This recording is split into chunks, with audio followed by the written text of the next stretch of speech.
dovşan yox, dovşan. Sonra dedilər, yox elə dovuşan. Yəni mən bunu ibtidai məktəbdən dovşan öyrənmişəm də. Yazılır dovşan, deyilir dovşan. İndi 40 yaşında mənə deyirlər ki, ay sən səhv demisən. Sən onu dovşan deməlisən. İndi gəl bir də onu necə deyirlər? Qoy bu başa ki, sən artıq dovşan deməsin. Niyə? Çünki bizim dilçilərimiz dəyişdi. Bilməm, onlar da bəlkə müasirlik gətirirlər dilimizə.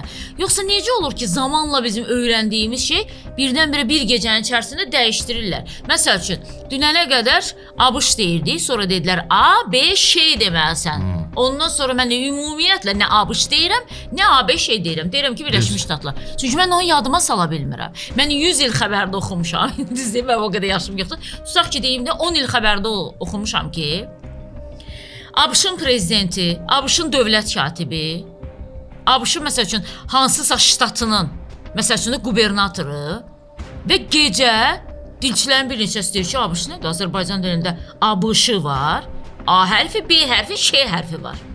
Vəssalam. Sabahdan aparıcıların hamısı ABC, ABC. Biz ümumiyyətlə nə etmək istəyirik? Bunu yaxşılığa mı eləyirik? Yoxsa daha da zəlil gününə qoyuruq biz dilimizi?